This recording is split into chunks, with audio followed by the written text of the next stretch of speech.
In today's show, we talk about Chinese medieval politics. Hello and welcome to the Medieval Grad Podcast. It's a podcast brought to you by medievalists.net, where we meet and chat with graduate students and early career researchers to learn about the new trends in medieval studies. I'm Lucie Laumonier, a medieval historian and the podcast's host.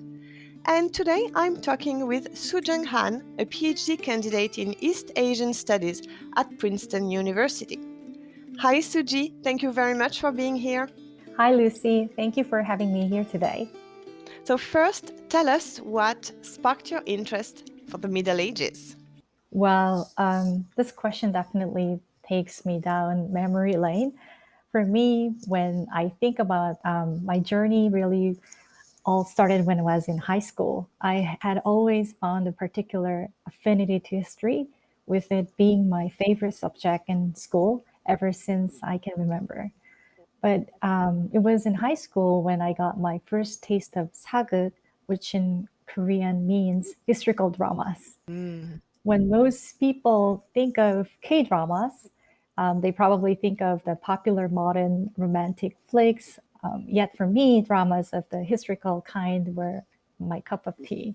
Whether it be of the Joseon Dynasty or the Three Kingdoms period, I loved seeing history being reenacted, where I could picture figures and events of the past right before my eyes. It was really very exhilarating. After watching each episode, I remember going to the local library and researching the subject matter and exploring the historical basis of each episode.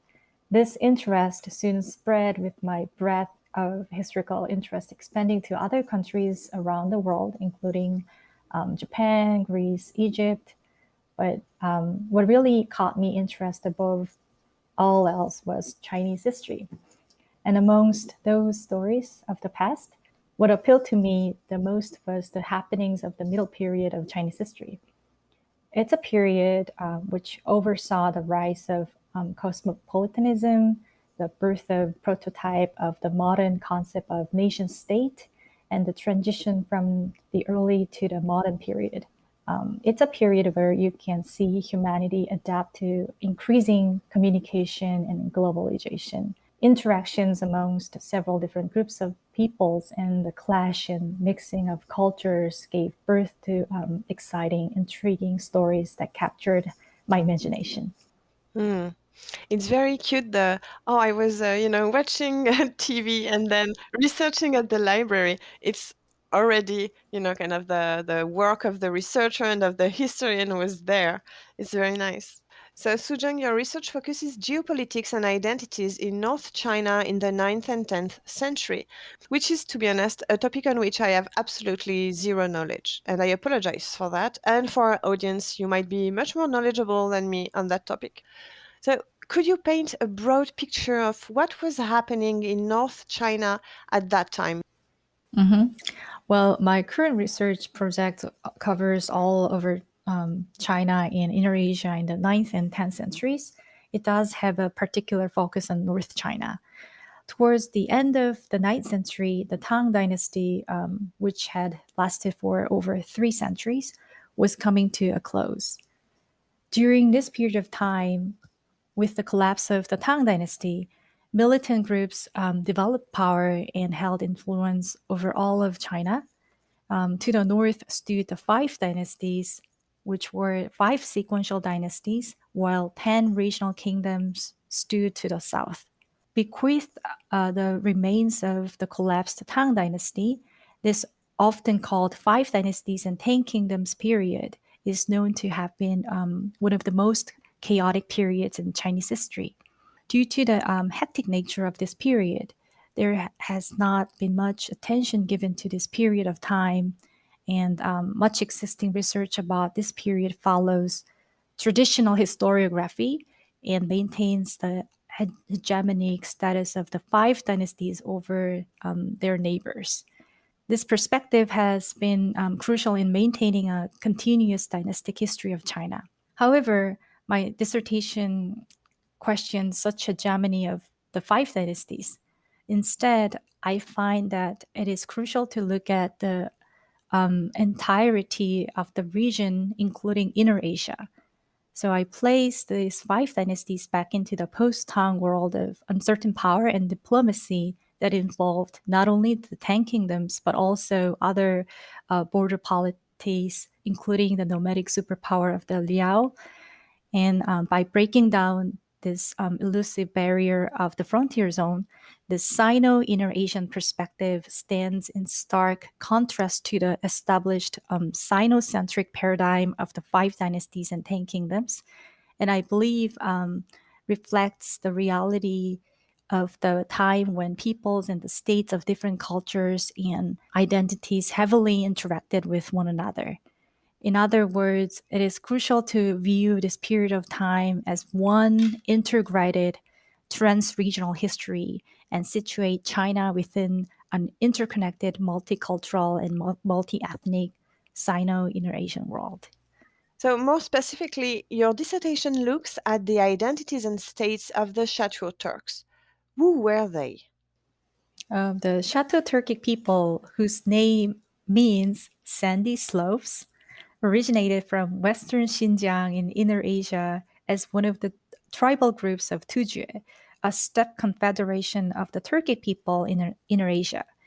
They existed not as a sole ethnic group, but as an amalgamation with other non-Han groups such as the Sogdians, Uyghurs, and Tartars, and were loosely referred to by the umbrella ethnonym Shatuo. In the 8th century, they were one of the non-Han groups that migrated to the Tang Dynasty and were predominantly used by the Tang court as mercenaries. Later, they were granted a fiefdom, previously a region of the northern part of Tang, by a Tang emperor. After the fall of the Tang Dynasty, the Shatuo Turkic rulers, through generations of administration, amassed momentous power and legitimized themselves as a significant political force in the region and came to establish three of the five dynasties. The Shatuo Turks are generally looked as a military group with barbarian background. In the first part of my dissertation, I utilize methodological approaches in European studies regarding strategies of distinction to scrutinize the ethnic traits of the chateau while also examining their construction of an elite identity.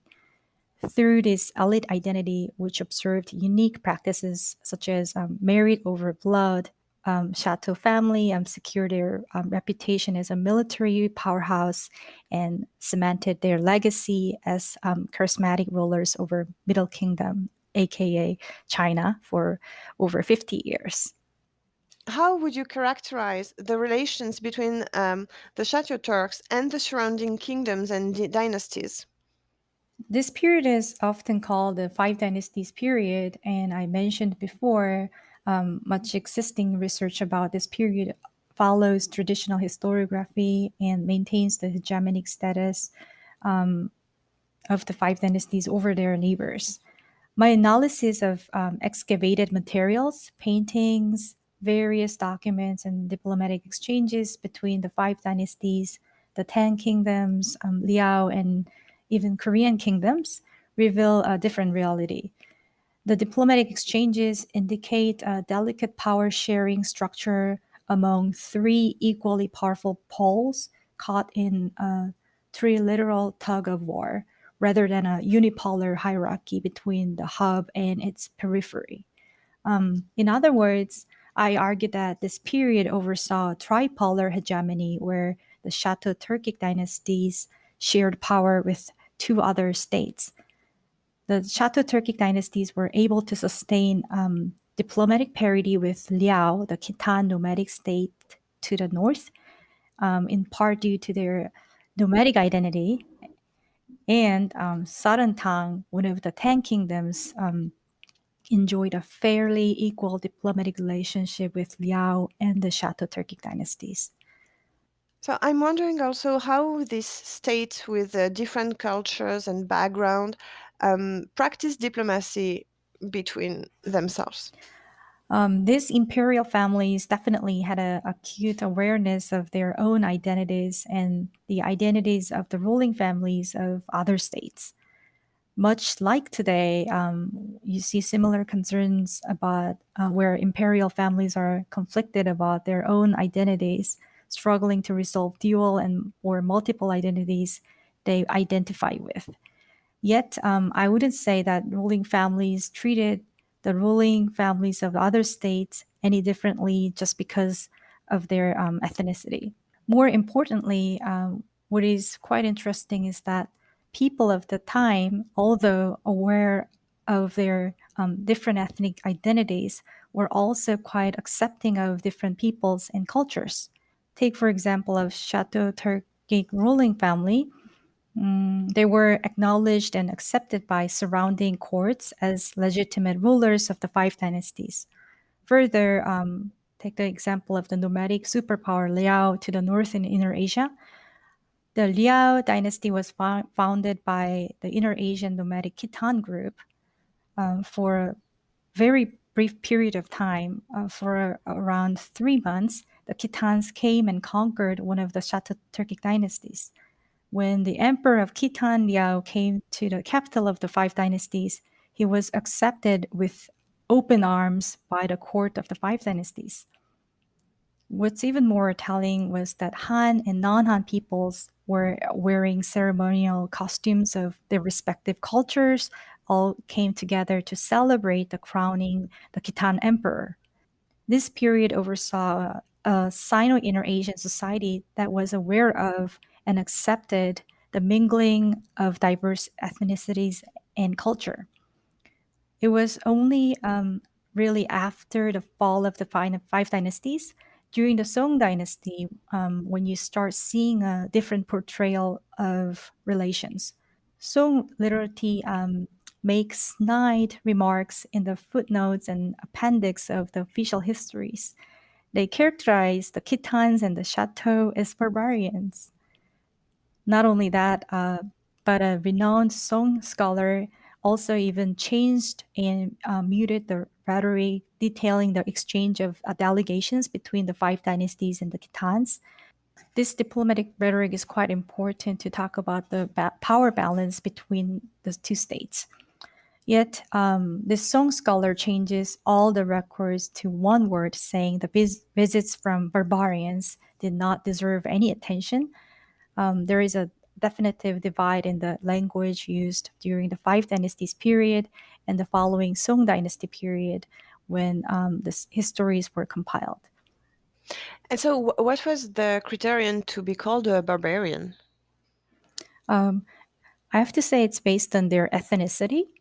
So even though the Shatuo Turks were they have been staying in the Middle Kingdom, aka China, for some time, when from the perspective of the Song literati, they were always called barbarians because of their ethnicity. So only like Han people were the civilized people. So, could you talk to us about the sources you study for your PhD?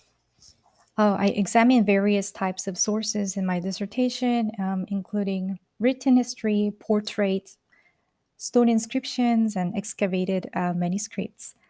Particularly important to my work is written history, which can be divided into two separate categories. There are the official dynastic histories and other histories. The official dynastic histories are histories under official patronage, or in other words, histories that are sponsored by the succeeding dynastic court that detail the happenings of the preceding dynasty. These official dynastic histories are a large undertaking in which the court gathers scholars to compile all available records at the time to write the history. In my case, I work with the official dynastic history, such as the old history of the five dynasties and the new history of the five dynasties, which were compiled by the following Song dynasty, and history of Liao, which was compiled by the Mongols after the Liao, and history of the three kingdoms, 삼국사기, which was compiled by the Korean kingdoms. The other histories could be privately compiled histories or other official histories that were and are recognized as legitimate histories. I find that these other histories are invaluable when used in contrast to official dynastic histories. In my case, I use written histories such as Ma Ling's History of Southern Tang and Liu You's History of Southern Tang. And alongside these written histories, I use stone inscriptions such as epitaphs, which are excavated tombstones that are valuable in ascertaining the identity of the person who passed away. Specifically, epitaphs excavated in Xi'an and Luoyang, China, in the 20th century are important to my work as they shed light on the offices, origins, and identities of the Shatuo Turks and their Sogdian counterparts. And portraits are also provide much insight into my work, as portraits of medieval non-Han rulers on hanging silk scrolls stand in stark contrast to their depictions in the official histories. Okay. And do you have access like to other sources beside that, such as, I don't know, administrative sources, letters between kingdoms? Mhm. So most of the official dynastic histories includes the official letters, but sometimes those are in the form of excavated sources. And particularly invaluable to my research are excavated manuscripts. There was a Silk Road city called Dunhuang where religious and secular records were sealed up in the Mogao cave in the early 1000s.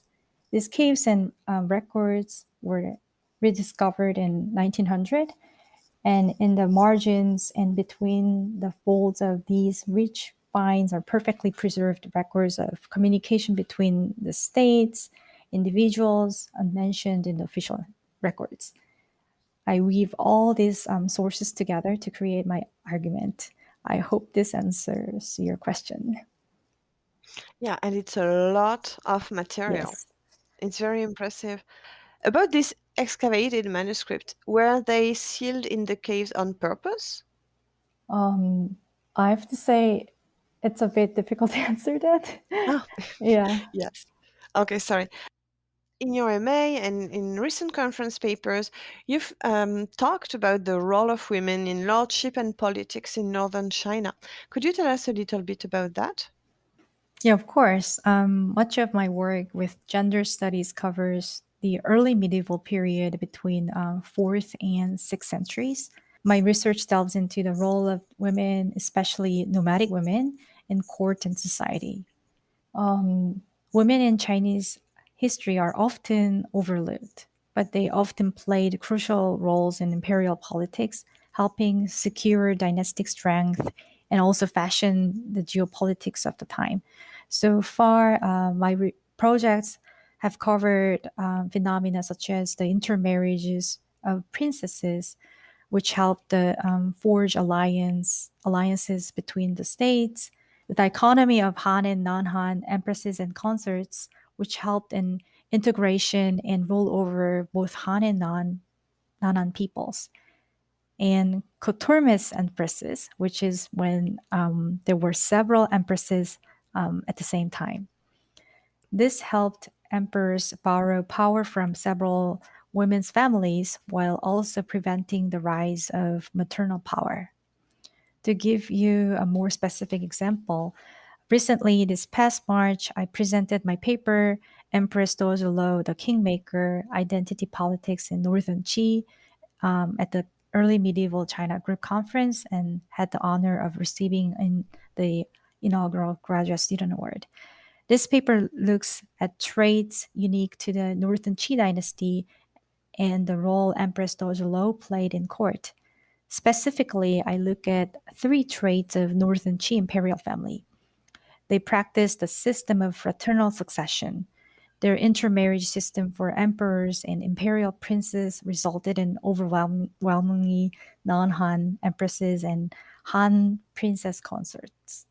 And they also practice their own version of levirate marriages, which means marrying their brothers and fathers' wives. While such practice are often cast as abnormal, exotic, and even vulgar by dynastic histories and scholars alike, I find that these features should be considered as more than just exotic phenomena. These features served as pillars of stability for the Northern Qi imperial family as they tried to consolidate power and preserve their nomadic identity. But what is fascinating is that a closer look shows that there are glaring ties between Empress Dozo Lo and these features, which shows her role as kingmaker. Empress Dozilo's overwhelming influence over court affairs seems to form the core of Northern Qi dynasty identity. Well, thank you very much. And it's always good to know that there were powerful women all over the globes ruling. Mhm. All right. So to conclude, I ask all the podcast guests the same quick question.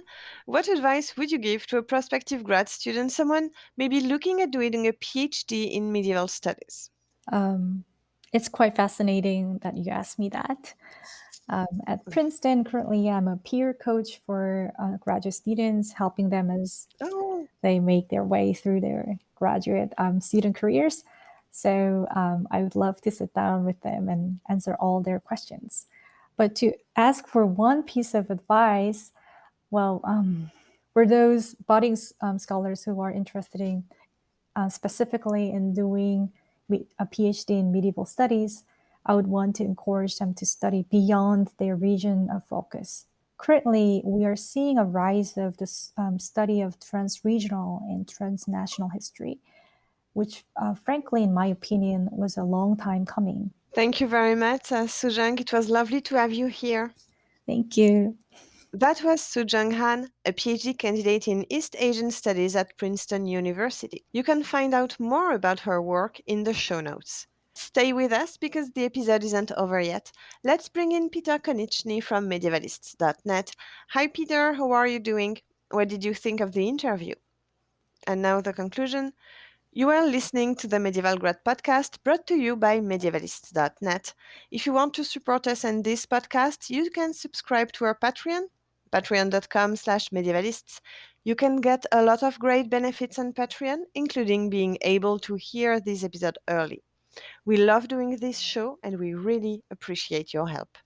I'm Lucie Laumonier. You can find me on Instagram at The French Medievalist, and you can look me up on academia.edu. Thank you very much for tuning in. Thank you very much for tuning in. Au revoir.